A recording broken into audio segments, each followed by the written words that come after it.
I apologize. Thank you all for joining us at this Finance Committee meeting. I'm actually going to let Tim run the meeting, if you don't mind, Tim. I'm going to be here listening. And do you mind, Tim? No, I don't mind. Okay, because you set it up really. So thank you, Pat, for setting it up too. Appreciate You're it. welcome. So Well, I'm going to turn it over. All right, great, thanks. It was Pat's idea. Pat and I talk about the pension on a regular basis. I've been pretty involved in the pension work, for the last 6, 8, 10 years, in terms of keeping tabs on what we're doing, making sure we're keeping up with what we should be doing and all that. So it was a great suggestion from Pat. Mike, nice of you to come and be available. So I would say, our thing here is to just have you do your presentation. I saw the presentation in December, I think you did it or something. And I liked it. I thought it'd be good for everybody to have a chance to see it. So I would say we just turn it over to you, Mike, and we'll keep this as, I won't say as short as possible, but certainly not make it any longer than we need to. So how long is the presentation? Like 45 minutes or something? Oh, no, I think we can get through it in 20 or so. Oh, great. And then we'll have time for questions at the end. Oh, yeah. I mean, I can do my thing in about probably less than 10 minutes, and then we can open it up for questions after that and spend as much time as you want. I know you have the meeting later, so.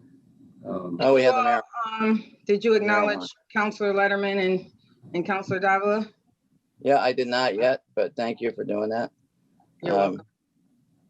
Thanks everybody for coming. And Mike, yeah, there's no need to expedite it to 10 minutes or whatever, but just trying to get a sense of it. So 10, 15 minutes and open for questions, whatever, I think is great. Okay, great. Thank you. Makes sense. So again, for the record, my name is Michael Nelligan. I'm a partner with Powers and Sullivan. We are the city's auditors. This report that we're doing now is on the Springfield Contributor Retirement System, is a standalone audit of the retirement system that is also audited and included in your annual CAFR, the Comprehensive Annual Financial Report. This report here is a standalone report that has been required since GASB 67 and 68 came out back in 2014.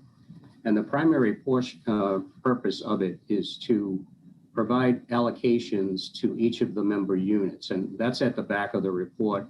And it's referred to what the AICPA identifies as an 805 report. So it's an audit of certain elements of the financial statements. And the purpose of those elements is to provide information on the allocations of the pension information for each of the 3 member units. And that's the city, the Housing Authority, and the Water and Sewer Commission.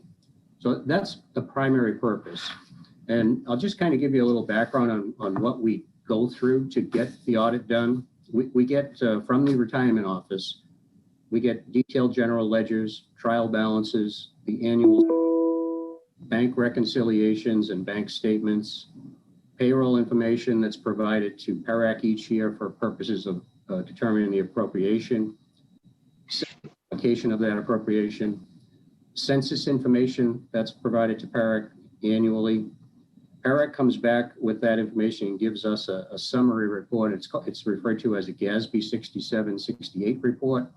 It provides summary information of the valuation for each year, and it breaks down the deferred outflows and deferred inflows of information that, so when every time you go through a valuation, the assumptions are reevaluated. And if things change, so if you expected to get a 7.5% return on investments and it came in higher or lower, that difference goes into a deferred inflow or a deferred outflow. The same thing happens with changes of assumptions and proportionate changes in the payroll information. So there's a number of deferred outflows and inflows that get calculated by PERAC, and those get allocated then to each of the member units based on payroll information.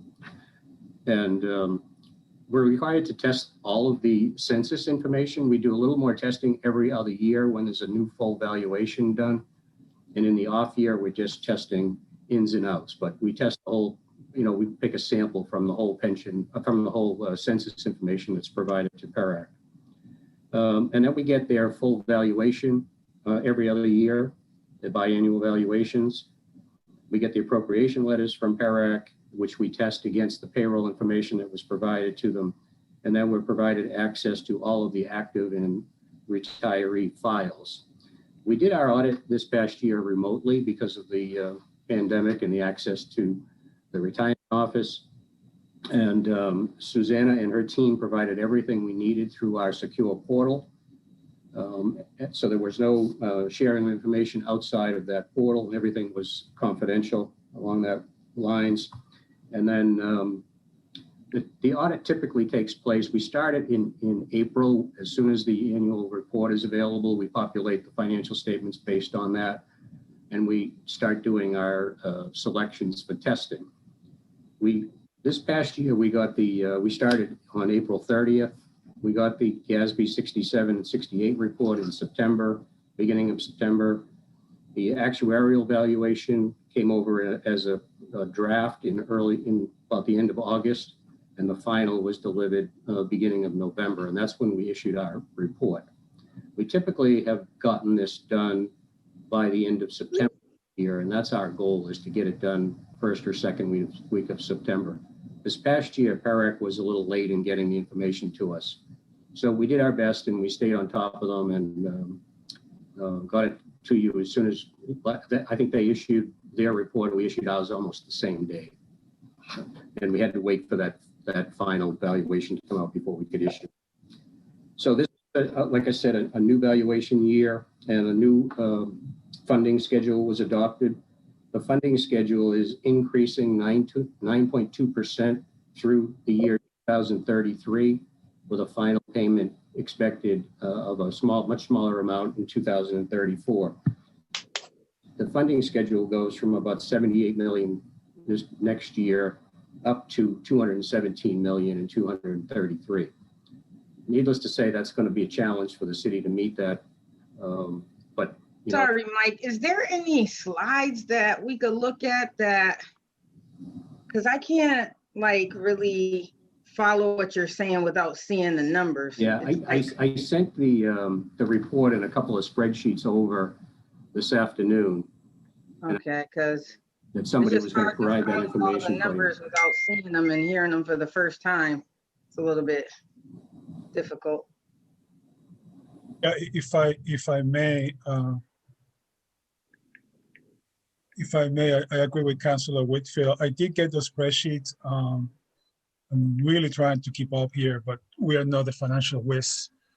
And if I may make a suggestion in future meetings, or even after this meeting, if we have some sort of a PowerPoint to digest better. Because you're saying a lot of numbers and data share really the screen fast. on my end. So it's like, okay, hold on. So can you go back? You had a 112 amount, and then you said something about 230 something. Can you go back to what you were just saying a minute ago about the valuation, I think? Oh, okay, so I was talking about the valuation is being done every other year. And the most recent one was done on 1/1/20 for the 12/31/19. Along at the same time that was done, there was a new appropriation schedule adopted, a funding schedule adopted. And that schedule starts out next year with $78 million appropriation, and it climbs up to 217 million in the year 2033. And the plan is expected to be fully funded in 2034 with a final payment of about 24.5 million. And what are we paying in 2021? I'm sorry to interrupt, but I need to understand. Feel free. I need to understand what's happening now and then in the future. So what are we paying into the pension in 2021? 2021 is 78,087,000. 78,087,000. So that's fiscal year. So when you jump up to 235, what is that number? It's 200 year 233. Oh, year 233. 217 million, just a little over 217 million. Okay. All right. Plus, I think plus Tracy, just something to be aware of. The 78 million includes the water and Springfield Housing Authority, and Water and Sewer Commission. And the So school department. our part of that this year was somewhere around 50. Yeah. Um, So For the city? No, I can But- tell you, your percentage last year was 88%. For the city, okay. So the percentages were 88.4% for the city, 7.7% for the Water and Sewer Commission, and 3.9% for the housing. That is based on actual payrolls for each of those entities. Got it. So Tracy, just to tell you the 78 versus the city portion. So Mhm. 21 total pension appropriation was 78 million. Of that, the city's portion was 48. 48. Out of the 78, we had 40. Mhm. Okay. And then if you look at the pension funding summary that Michael sent, Gotta it find it. show you the totals of the future appropriation payments, and that's what he was talking about. Can we share the screen? Mike, can you get access to the screen and maybe I think pull up those spreadsheets? I found it. I don't know if I have the ability to share this screen, Pat, since I didn't know. which one would you want to share? The pension funding summary, the retirement financial statement PDF? Which one? We're going to be talking about all three of those. Which one are you talking about now? The main one that I'd like to have you have in front of you is the financial statements. Yeah, because that's the one I'm going to talk about for the mostly. Okay. I mean, I can give you ability to share if you want to. If not, I could share it for you. Let me try it and see if I can do it. So, Mr. Nelligan, you sent out three spreadsheets, pension results, pension funding. So I only got two. So I allowed you to share. Spreadsheets, one document. Yeah, 2 spreadsheets, 1 document, a PDF, Oh, and I got 2 it, okay. spreadsheets. Yeah.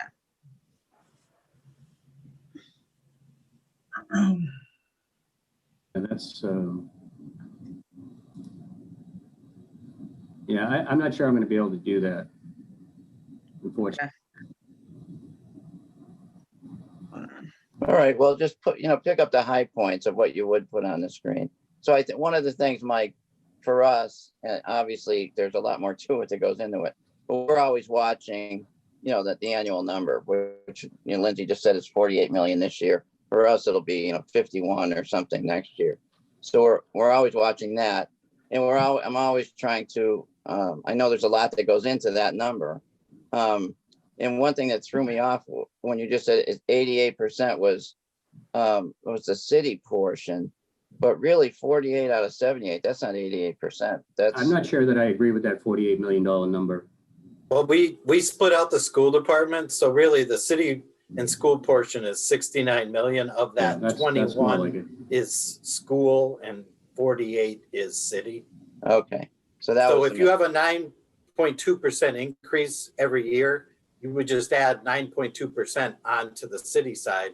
And as Mike was saying, by 2033, that multiplying effect, Right. we're going to be paying a lot of money. It's going to put a lot of pressure on the city budget, as it already does now. So Yeah. Right. really, I think the important thing that we're trying to stress is that the pension system, the city's made a large commitment, the city and school department, to get up our percentage and to reduce our unfunded liability. Right. And I think Mike can touch upon kind of a little bit of history since they've started doing these audits. Right. Maybe not. Councilor Allen, if I may, just a quick, just to get my ducks in a row here. Pat, I'm sorry, Councilor Allen? yeah. Yeah, just, yes. Just follow with Pat real quick before we go back to the auditor. So Pat, they gave us $48 million, but that does not include the schools, correct? Is that what I heard? Yes, the school department pays approximately 25% of the city appropriation. So what's the total for this year, so that I get my ducks straight here? Including the school system, what's the total city share? Because you say city, I think of the school as well. Okay, 59. Can you give me that combined number? sure. The total payment for the city and the school for fiscal year 21 was 69.1 million. Okay. And the remainder, where does it come from? It came from the Water and Sewer Commission and the Springfield Housing Authority. Okay, now you're saying for 2023, the combined city and school share, how much is that? It's a 9.2% increase on top of the 69 million. So it's approximately 76 million in total. Okay, So for us, it'll go up to around 52 million on okay, the city that's good. side. Okay, thank somewhere you. there. Thank you, Councilor. Thank you, Pat.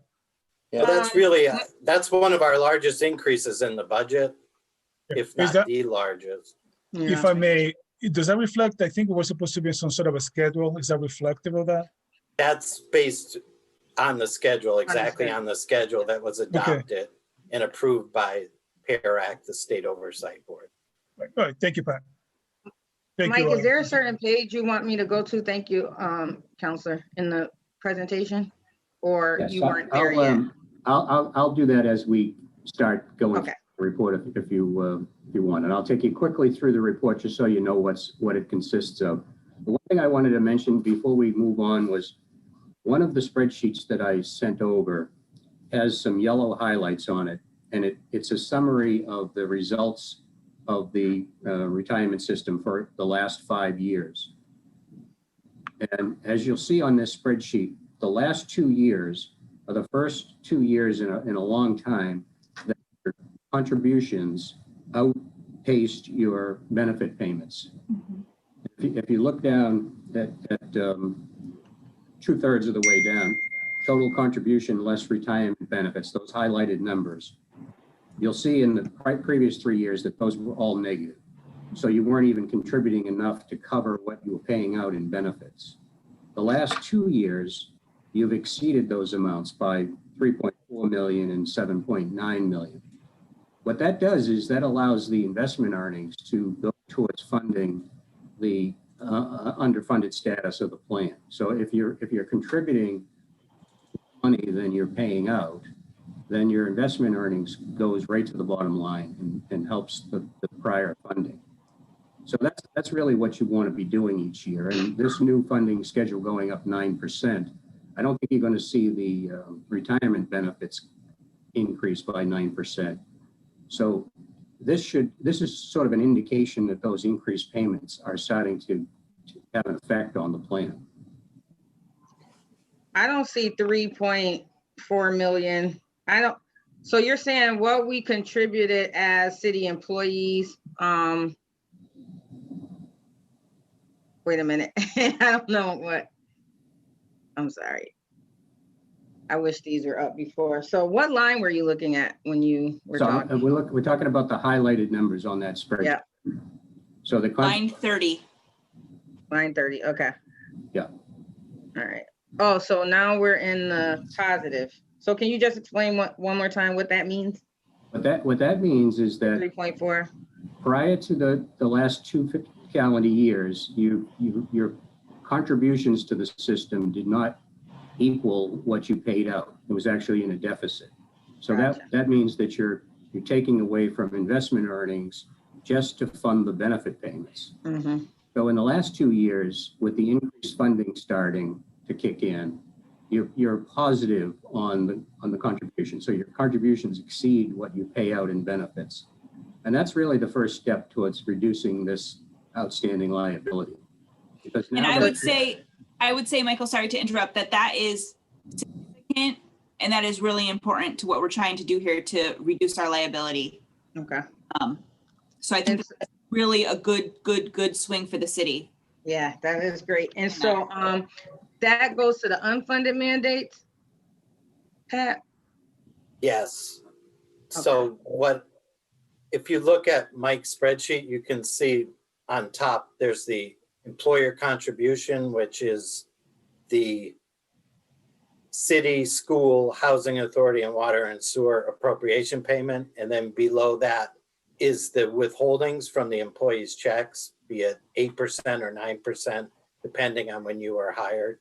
And below that is some other miscellaneous revenue that went into the system this year. So if you look at calendar year 2019, the amount that we put in, not including the investment income, exceeded the amount that we dispensed out to retirees and to those people that left the system and received a refund, or those people that went to another community. We transferred their annuity to the other community. But if you look back, let's say to 2015, which is the first year here, you can see that in that particular fiscal year, the amount that the city, school, housing authority, and the water and sewer put in, plus the members' deductions, plus the miscellaneous income, was far short of what was paid out to retirees and the admin cost.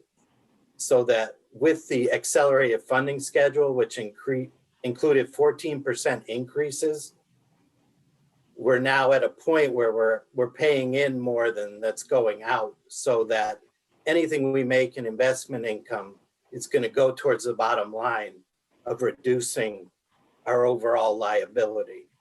As long as we continue on this path, it's a sign of progress. And, once again, I'm going to stress that it really does put a lot of pressure on both the city and school budget, not to mention the water and sewer and the housing authority. But I think we've all made a collective decision that this liability needed to be addressed, and that, we've done that, and we need to stay on this path going forward. Yeah. Okay. It's clearer.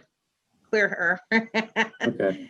And so if you just look below that last column, that column R, the total pension liability at 12/31/19 was $1,319,000,000.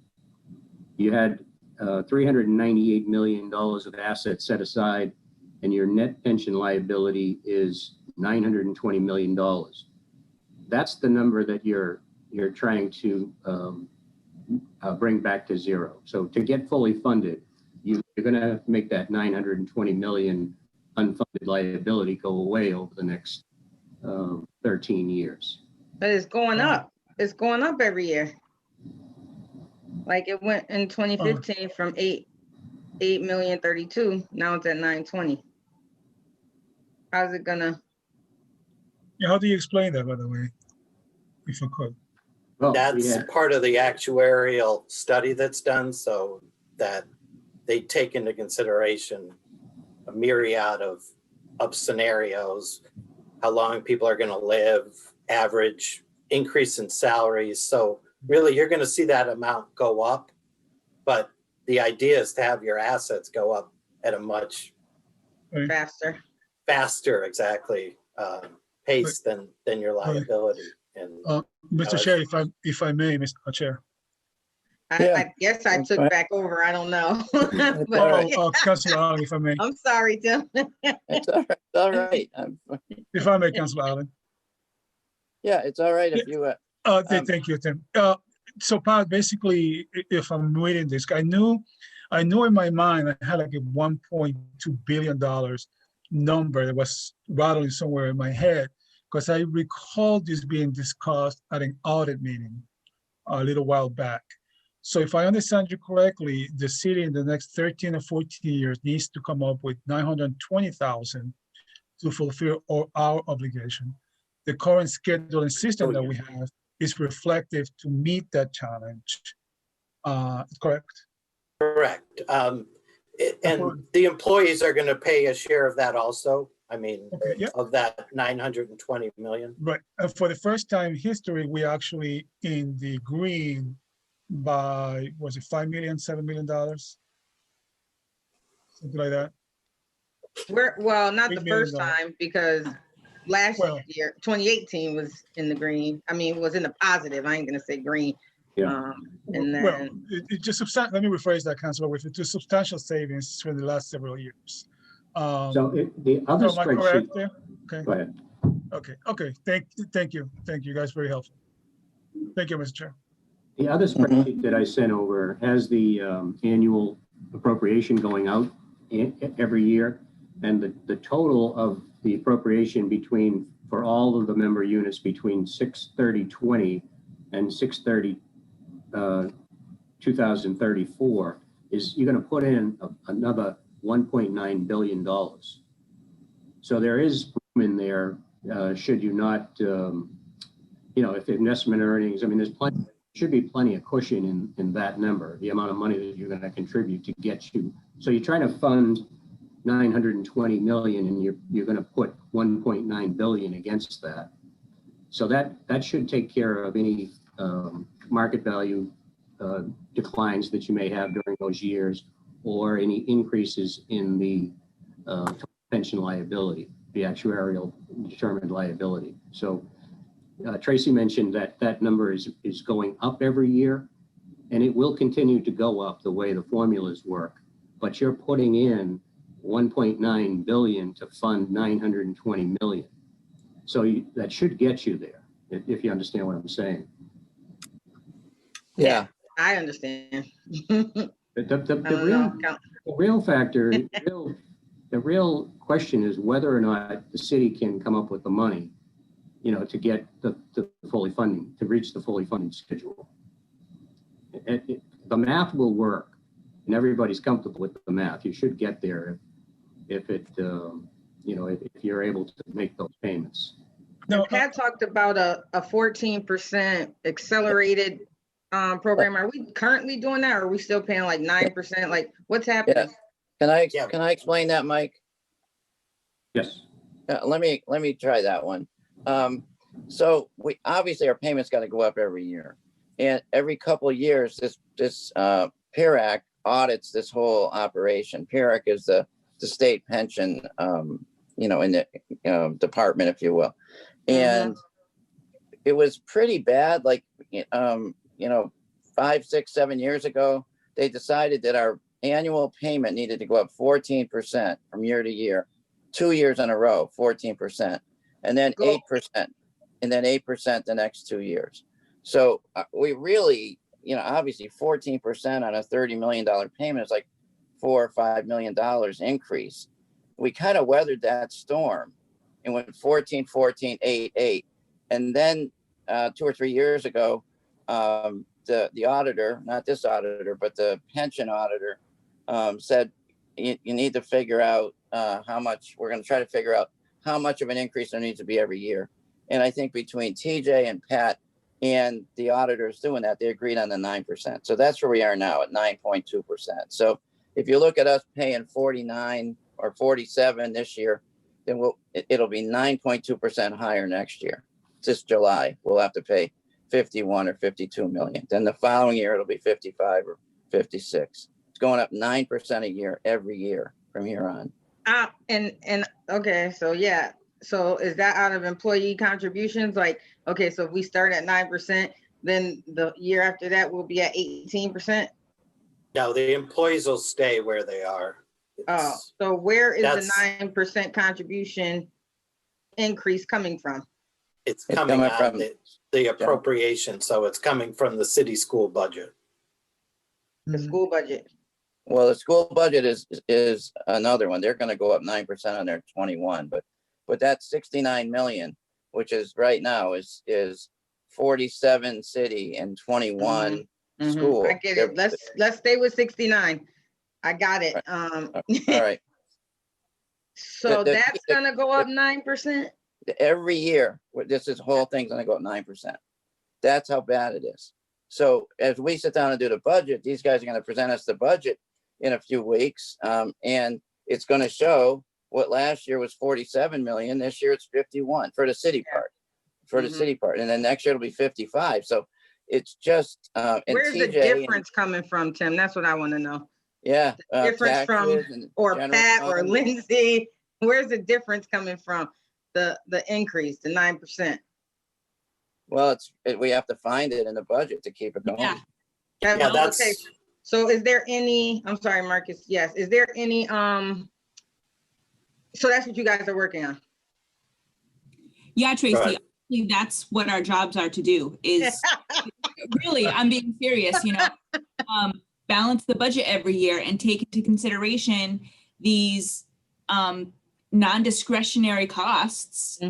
Non-discretionary, I mean, we pay this before we pay anything. why it's so important in order to keep services that we maximize any revenue possibility that we can, because this is going up 9%. I don't know of any revenue sources going up 9% a year. Yeah, I don't either. So, I mean, we've done it. We done it on the years we went up 14%. We've done it on the years we have done 9%. I anticipate we're going to keep doing it, but it's not easy. And I appreciate that you guys are wanting to learn more about this, because you understand more of when we're talking about, balancing the budget at the end of the day, Thank you. Tim, if you don't mind, can I take back over? Yeah, go ahead. Thank you. I just wanted to make sure all the counselors are heard. Counselor Williams? Council President. Thank you, Madam Chair. You're welcome.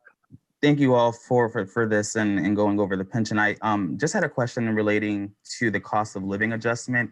Can someone in finance just maybe please speak to the impact of cost of living adjustments and how they play into the pension, as well as I know some states just doing a little research have been a little bit less generous for COLA to kind of hold down the growth and benefit costs. So can someone just speak to that a little bit, please? Sure, I can speak to that. The cost of living adjustment for the Springfield retirement system, it's 3% on the first 13,000. So it's each retiree, if you're at 13,000 or above, receives $390 a year. So the retirement board just recently granted that 3% increase for all of our retirees. Now, it's important to note that if your pension's only 10,000, you only get the 3% on the 10,000. Right.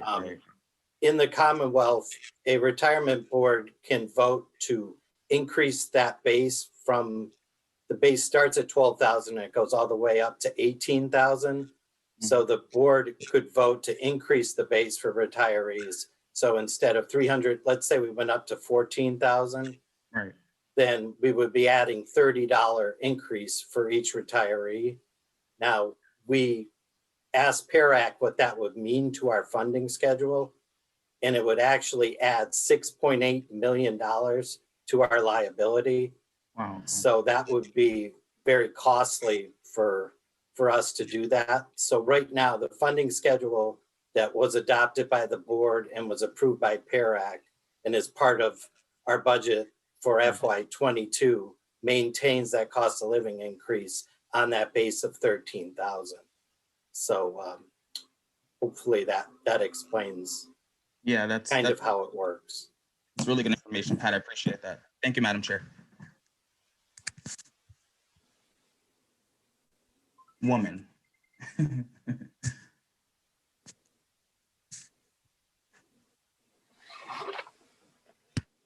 So I would say just, I've been working with this for 6 or 8 years or 10 years. We got serious on this. I don't know, it's the second or third year of when the at-large counselors came in. And there were other things we've done along the way to address it a little bit, but it can't avoid, no matter what you do, it can't avoid that this is going to go up $4 million a year every year, basically, with the situation we're in. And it's just, it hasn't stopped us yet from continuing to still have good budgets and not take away services and all that stuff. But it does require realizing that 47 this year is 51 next year, something like that. And that's 4 million that came from somewhere else, that could have gone to somewhere else. So I think it's really good that we're all talking about it. I'd say one of the strengths we have on this whole thing is nobody has fought against the finance team, decided on this, agreed with PARAC's auditor on the 9% increase. The retirement board, which is reflected, represented here by Bob Moynihan. You can see him. His name says Susanna, but it's Bob Moynihan.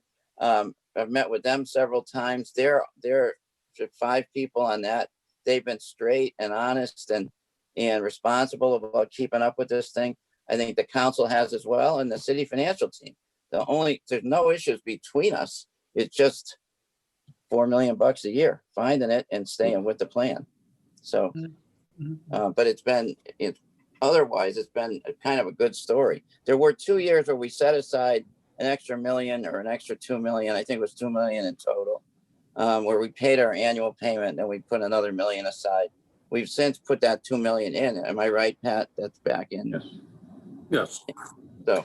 So that's just from a counselor standpoint, that's my best explanation on it. But anyway, I turn it back. Councilor Allen, if I may. Sure, Councilor Davila. Thank you. Oh, thank you, Madam Chair. Guys, thank you for grinding these numbers. So just a quick question. In terms of a percentage, I see that on the layout, on the ledger that you sent us, pension results for the last 5 years, funded percentage, we're currently at 30.23. So just so that I know what we're targeting for next year, that should be more like in 32, 33% roughly, or more, if anybody knows the answer. We won't really know until the investment income comes in for the year.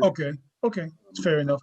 Now, if I maybe for Lindsay, Madam Chair, the comment was made a little while ago that the question is where we're going to find the $4 million, and I'm sure that the city is doing its due diligence and how to get this money. But I would love to hear some thoughts about how do we achieve the goal that we have to increase the 9.2% with the reality of the COVID-19 pandemic and economic challenges that we have.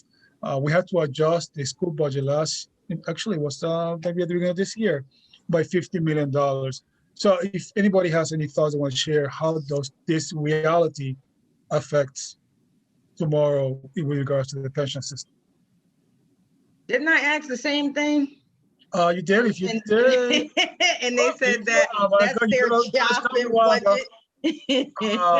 Okay, well, if you did, I'll go back and read it. If you did, I'll go back and rewatch it, but I totally missed it. No, yeah, I asked, and Lindsay said, well, that's her job in budgeting. As nice as she could say it to me, like, I guess they're working on figuring out. Is that what you say? Okay, no, so I'm not, okay, so I didn't miss it completely. Lindsay, maybe, would you be able to elaborate a little bit more if you didn't, or maybe just give me a 10-second. And, every year when we do balance the budget, we do bring to City Council showing what's driving any increases to the budget and also how we balanced. So for the most part, when we look at our gap, right, and our gap takes everything into consideration, not just pension. So our gap this year, starting off, is about $20 million. And generally, we solve it by doing 3 things. We look for any opportunity to increase revenue, maximize revenue as much as we possibly can. The second thing is where do we have to cut from, budget requests? Where do we have an opportunity to trim back some places? Some programming potentially that's no longer working for us? You guys understand the cuts process. And then the last thing, if we need to, it's not ideal, but we do have the opportunity to use one-time revenue. So when we talk about using free cash, when we talk about potentially taking a transfer out of reserves, that's kind of the third leg that we use to balance the budget total. So yes, we're talking about a $4 million increase year over year. Sorry, Councillor Whitfield, if you want to just jump in. Jump in. Oh, did you say that you had to leave? Yeah, I'm sorry. Yeah, I have to leave because I have to prepare for presentations for the marijuana committee tonight. Okay. But that's why I said sharp 5:45. So you guys did great as far as I'm concerned. I'm sorry, Mike, that we didn't get to the whole annual report, financial report statement. But we could set up another meeting if we want to go over the financial statement. I mean, I would like to see it, but I can also read it since it's been sent and then ask questions that way. But feel free to stay on, guys. And Tim, you can. Yeah, I'll run it. We can stay on for a while longer, but I think the major objective for me has been achieved. We're, now four of us, if not more, some others who already knew this situation. Now we all know, we're 4 or 5 of us now. So Mr. I Chair, do have a couple. If I may, Councilor, I think Lindsay was almost finishing my question. Yeah, go ahead.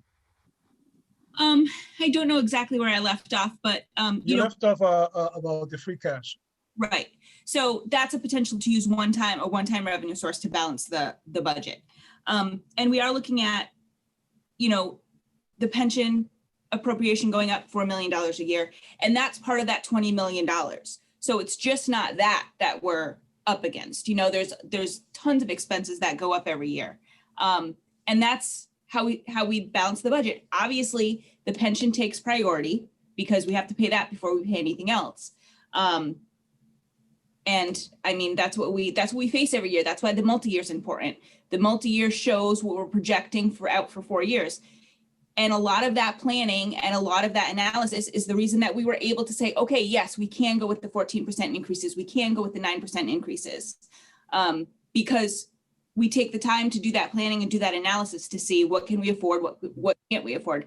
Because as you guys know, every decision we make today affects us for the long term. If you give a raise today, you're going to be giving that raise next year and the year after and the year after.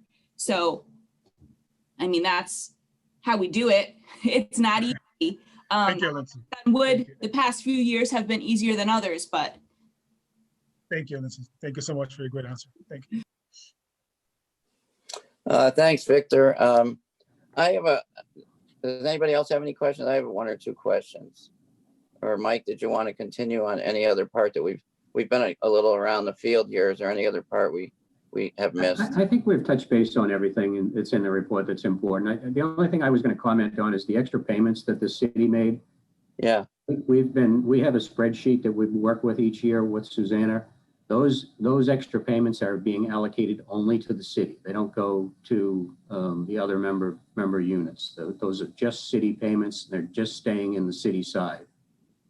And we will keep track of those with Susanna every year as we go through this. And we've set her up with a schedule and a spreadsheet on how to track those, and we'll be watching those every year just to make sure they stay on the city side. Thank you, and Victor, and who else is Justin, Jesse? If you weren't around then, Justin was probably around. There's 1 year where we said, why don't we put another $1 million in and just put it aside, and then I think we did that again the next year. And which gave us $2 million, which eventually, as I said to Pat before, eventually ended up in the fund. Pat needed to do it in a certain way. And then we talked about when free cash, which we can't count on free cash every year, but we have been getting free cash.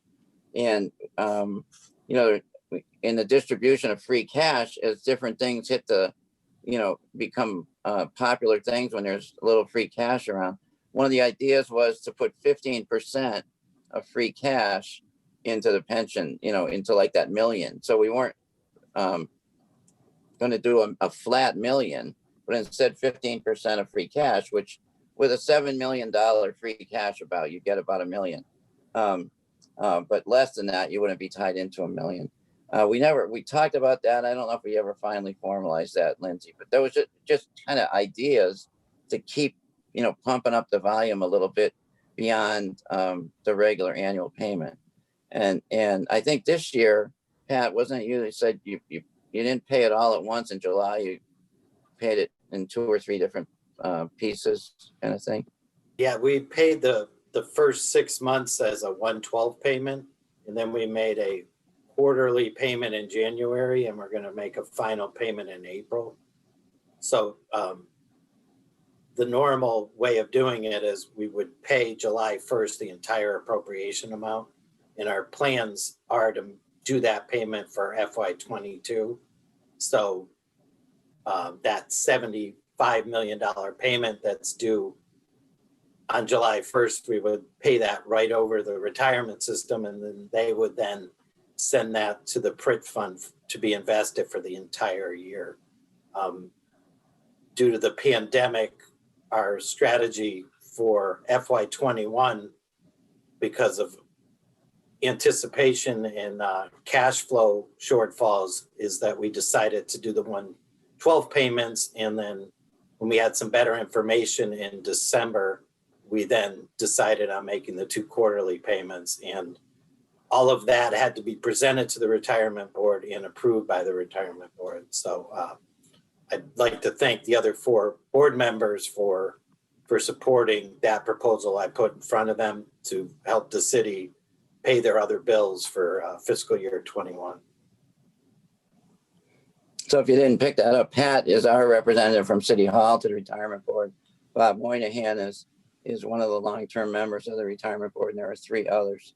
I would say, is there anything that we as a city, and this is to Bob Moynihan, to Mike Nelligan, to anybody, is there anything we could be doing or should be doing or other pension plans do, or that are things that would be good ideas for us to consider?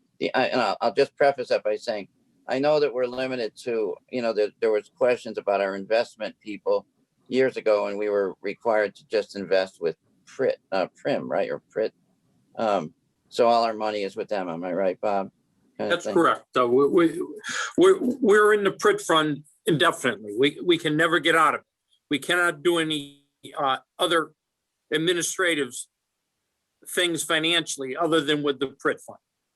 Okay. That was signed off back in 2007 when the prior auditor, Mark Iannello, decided to do that. So as a result, we are in the Prit fund for the remainder of our ability to do anything else. So that is our ultimate thing. We cannot do anything else financially other than with the Prit fund. And could you explain what that is, the Prit fund? The Prit fund is the fund that's set up in Massachusetts, headed by several different people. There's a 9-member board for the Prit fund. It invests the retirement funds in many systems throughout the state. And there's other communities, the under 104 systems, they have the opportunity, besides being in the Prit fund, to go to other financial people to try and invest the retirement funds. We have nowhere else to go but to the Prit fund. And that's a pension reserve investment trust, something like that. Right. It's the pension reserve there's Prit, which is the fund by the agency that's down in Somerville through PARAC, and right. And it's a separate one from PARAC. It's the fund that the retirement systems do their financial bidding on it. They invest our money to try and make us money. That's great. I think, Tim, it's also important to mention that the state retirement system is in that fund and the teachers' retirement system. So, our funds are with those very large retirement systems in the state. So that's great. I think we're getting the hook now from, there's another meeting. Yeah, we're getting the hook from the chat. There's the marijuana presentations are starting at 6, and they are using this Zoom. I mean, Focus Springfield, which does all this for us, are like closed circuit TV. They are involved in this meeting, and then they're going to go to the next meeting. So we're going to have to get off. We'll talk amongst ourselves, I guess, and see if there's an agenda for a next meeting. But thank you, Mike and Bob, for coming, and we'll just keep nudging the ball forward. Everybody's doing everything we can do to make this work. And Lindsay and you guys and Pat, you guys in the financial team, not quite sure how you do it, but it's been great that it hasn't, I won't say that we haven't felt it yet, but we haven't felt it in a big way yet. I know you do what you can to balance. So Mike, if you have any ideas or things that we could do, please reach out and let us know what they are. But thank you for your work, and thanks for presenting to us today. Okay, thank you. Nice to see you all. Thanks. Thank you.